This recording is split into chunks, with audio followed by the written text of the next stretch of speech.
Competitive gaming, or esports, is a multi-million-dollar industry. With prize pools of millions of dollars for the best players, gamers across the world dream of one day being the best at the games they love. Staffordshire University is launching a first-of-a-kind degree which will teach students how to run a successful gaming event and how best to enter the multi-million-dollar business of esports. We went to Stoke to find out, is an esports degree worthwhile? Play games yourself? Do you do esports? No, nothing. I knew nothing about esports until March,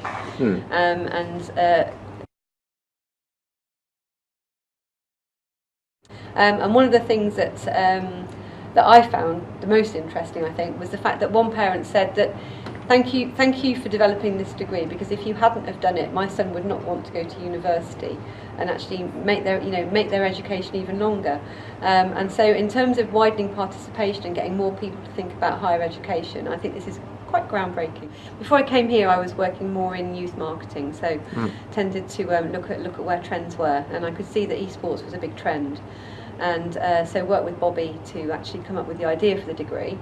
And I wrote the paper, I think it was back in March I started writing it, and we got it through course planning by May. Really, that's really quick for a degree. And so the actual, the step change between actually thinking about it and then pushing it forward was not very long.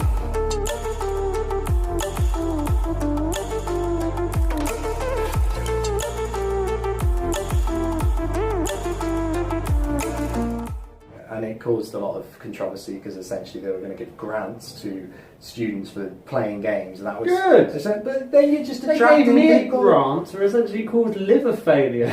I think you should only do it if you have a very clear idea of what you're going to get out of it in the end, not just, I need to go to university and this is something I'm passionate about so I can do well in it. I don't think that's a good enough reason to get thousands and thousands of pounds in debt. That's what I did. Yeah, same here. That's exactly what I did. I liked it though. I enjoyed it. Yeah, but did you enjoy it 30 grand's worth?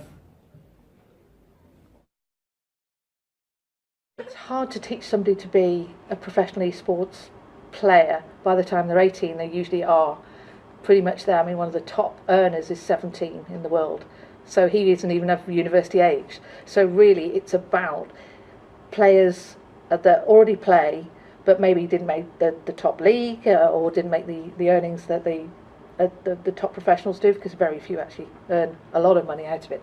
And it's for those people who want to stay in the esports industry, but maybe have got too old because their reflexes are too slow by the time they've got to 21, believe it or not. I think that the parents need to go onto YouTube, Google esports, and look at it and watch it and think, this is an industry, this is a massive multi-billion-dollar industry that is coming over from the east, and it's just a big wave that's about to hit, and that they have no idea about it. Go onto the YouTube and look at what's there, look at some of the stats involved, and look how big the industry is, because it's an industry we don't currently have, but is coming.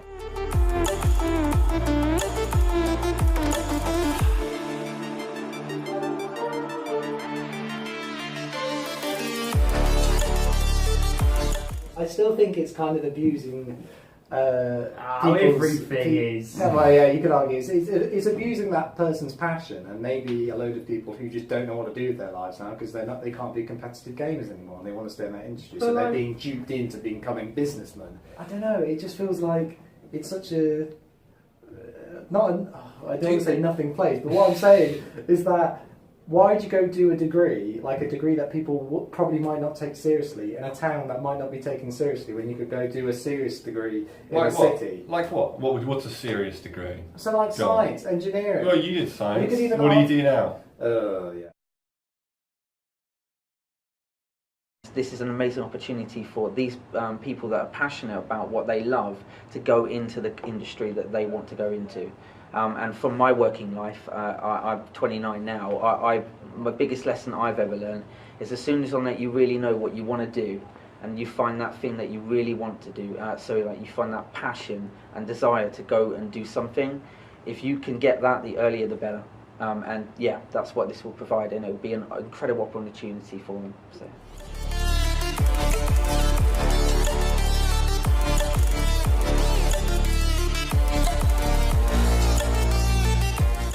You know, there's probably more jobs. This is a complete guess. Yeah. I reckon there's going to be more. I think it's Spurious claim. Spurious claim. Flash it up on the spurious claim incoming. I think that the employability rate of people who do this esports degree is going to be higher than those who do sciences because so many people do sciences and they haven't got a clue what they're going to do after it. They're going to be, I'm going to get a university position or I'm going to go into research. I think those who can land those jobs are doing all right, but those who can't essentially have to retrain and do something else completely. Whereas with this esports degree, people are going to go into it and say, okay, I'm going to get a job in the esports industry, I'm going to be an events manager, a team manager, whatever. But even if they can't make that happen, they're still going to have skills, they're still going to have put on those events, they're still going to have made money, they're still going to understand how it works, and they're going to be in a better position in the business world. Would it be any more of a ridiculous concept than doing what I actually did at university, which was politics?